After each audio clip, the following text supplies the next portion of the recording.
Hi Pisces, this is Pisces Hub. Welcome to my channel. So for today's video, alamin natin kung ano mga posibleng mangyari for Pisces sa araw na ito gamit ang ating tarot cards and ating The Keeper, the Fortune Telling card. Okay, this is a daily reading Pisces. So alamin natin kung ano ang posibleng mangyari. Mga gabay mensahe for Pisces sa araw na ito. Okay, so reminder lang po na ito ay general reading. So pwede pong mag-resonate. Pwede pong hindi. Merong nag-flip. Saglit lang po. Four of Pentacles. Pwede you're holding something or there's something na stable. Okay, Pisces? So, again, this is a general reading. So, pwede pong mag-resonate. Pwede pong hindi. Okay? And, ang ating daily reading ay always pong timeless. So, kahit anong araw, buwan o taon po na panood. Basta mag-resonate po. Take lang. Okay? And ang mga gender po ay pwede po sa lahat. Kahit anong energies po, feminine or masculine ay pwede po sa babae, sa lalaki, or sa LGBT. Basta tugma, take lang. Pag hindi po mag-resonate, huwag pong ipilit Pisces, okay? So,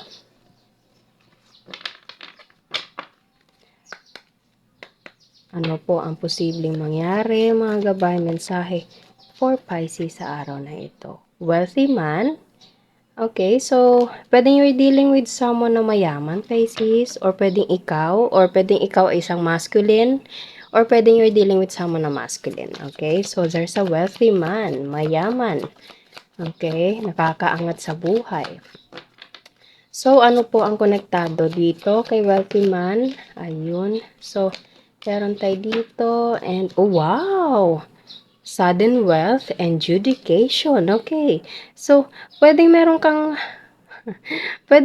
makukuha dito sa wealthy man na ito, Pisces, and pwedeng maghaharap kayo sa legal proceedings. Pwedeng ito ay something na pwedeng merong connection sa material, sa pera, okay, or pwedeng ari-arian, or pwede din namang love. Pwedeng kasal, okay, or something na merong pag-uusap, lalo na kung about legalities, okay? So, ano pa po ang message nyo po? And there's a sudden wealth, Pisces. 777, okay? So, kitang-kita nyo, punong-puno ng coins, swerte sa pera, swerte sa financial, okay? So, wealthy man and sudden wealth, okay? So, puro karangyaan. Okay? So, pwedeng you're dealing or pwedeng matatagpuan mo ito. It's either kilala mo na to, Pisces, or hindi pa. Meron kang connection malaki dito kay wealthy man and sa karangyaan kung anong dala nito. Okay? And distant horizon. So, pwedeng ito ay nakatira mula sa malayo. Medyo meron kayong physical distance between the both of you. Okay? And oh, bigla ko narinig yung word na plan. So, pwedeng itong taong to is merong plano sa inyo. And there's a message, Pisces. There's a message coming from this person towards you. Okay, so, pwedeng meron kang matatanggap na kahit ano man galing sa taong to, or pwedeng ikaw to mismo, Pisces. Okay? And, pwedeng ito ay merong connection sa offer, pera, trabaho, pwede din na something na pwedeng meron siyang i-offer sa'yo na trabaho galing sa malayong lugar. Pwedeng sasabihan kanyang mag-travel papunta doon, okay? Mag-process ng mga documents para makapag-travel, okay? Or pwedeng itong taong to is nakatira mula sa malayo and meron siya, as I said kanina, merong something regarding with this person na ibibigay niya sa'yo or sasabihin niya sa'yo, Pisces. And sobra kang magbe-benefit nito, okay? And pwedeng ito ay matatanggap mo not physically, pero sasabihin niya sa'yo pwedeng through letter, chat, text, or tawag, okay? Kasi meron din tayo ditong telephone, okay? So, there's a news coming from this person, Pisces, and sobra kang magbe-benefit sa kung ano mang dala nitong si wealthy man sa'yo, okay? It's either this is a work job, offer, or pwede ding sa love, okay? Take nyo lang kung saan po mag-resonate. So, ano pa po ang message po for this person, for this situation, and Pisces? Okay. Ano pa po ang message niyo po for Pisces? The Emperor, Pisces, masculine energy, okay? So, it's either this is you, Pisces, this is your energy, or you're dealing with someone na masculine. Masculine energy, okay? And also, pwedeng ito ay matured person, okay? Pwedeng ito ay merong katungkulan, malaking katungkulan sa kumpanya, sa trabaho, or someone na may magandang estado, lalo na sa pinansyal, lalo na sa buhay, okay? The Emperor mismo. Okay, so there's a masculine energy na dinidil mo, Pisces. And Page of Wands. There's something na offer, or etong wands kasi, it's either this is an offer, opportunity na, as I said kanina, magagamit mo, magbe-benefit ka ng malakihan sa kung ano man itong bigay ng the Emperor na to. Or pwedeng, wands kasi minsan is all about attraction also. So this person have a full attraction towards you, and meron siyang, sinabi ko kanina, parang narinig ko yung word na plan. Pwedeng meron siyang plano, and pwedeng meron ka matatanggap na mensahe, pwedeng regarding that plan na parang nakalatag na, okay? Kumbaga, sasabihin niya sa'yo pag okay na lahat. Pwedeng ganun, okay? So, as I said kanina, it's either this is a opportunity, offer, trabaho, okay? Or pwede din namang love, okay? Kasi lalo na't meron tayo ditong Page of Wands, attraction. Okay, this person is so attracted to you, Pisces. Or ikaw, yung nakikita ng taong to na worthy to this kind of offer na malakihan yung benefits na makukuha mo dito, Pisces. So, ano pa po? Ano pa po ang message po for Pisces regarding with this masculine energy and 7 of Swords. Okay, saglit lang. Ayusin muna natin to. Ayan. So, this person don't like drama, Pisces. Ayaw niya ng drama, ayaw niya ng mga buts, ayaw niya ng, ayaw niya ng parang puro reklamo, okay? Ayaw niya ng ganito, ganyan, ayaw niya ng magulo, ayaw niya ng drama, ayaw niya ng ganito, ganyan, okay? Whatever kind of situation ni Race Pisces, gusto ng taong to ng, alam mo yun, peaceful,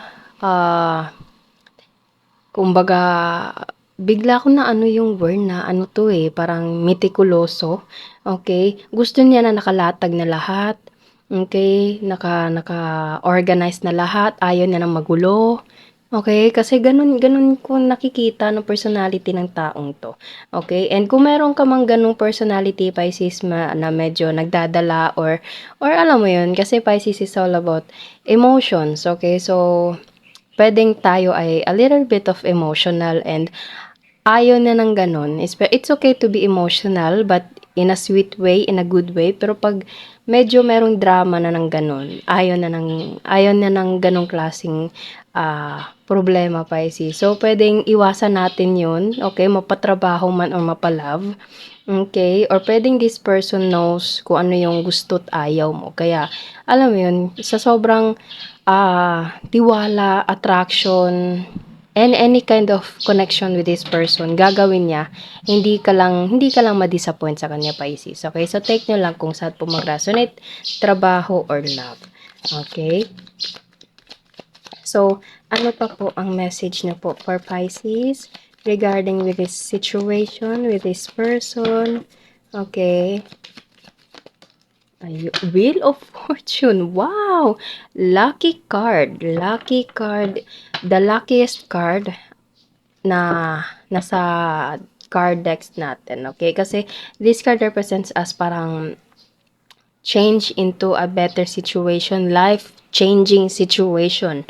Okay? And also, bottom of the deck is death. Huwag matakot pag lumabas to, Pisces. It's all about transformation. It's all about life-changing situation. Okay? Merong pagbabago sa buhay mo regarding with this offer, regarding with this person, or whatever na merong dala etong taong to sa buhay mo, Pisces. Magbabago big time. Okay, lalo na't there's a sudden wealth, lalo na't meron pa tayo ditong Wheel of Fortune, okay, fortune, wealth, wealthy man, punong-puno ng kasaganahan ang dala ng taong 'to sa'yo, Pisces. And puwedeng ito ay merong connection sa legal, puwedeng taong 'to ay gusto kayong ikasal, puwedeng I don't know, puwedeng merong connection sa legal, okay? Puwedeng love or kung ano naman, puwedeng offer, trabaho na kailangan mong mag-process ng mga documents for you to go whatever or wherever this person are, okay? And puwedeng meron siyang ibibigay sa'yong mensahe, kung ano man 'tong,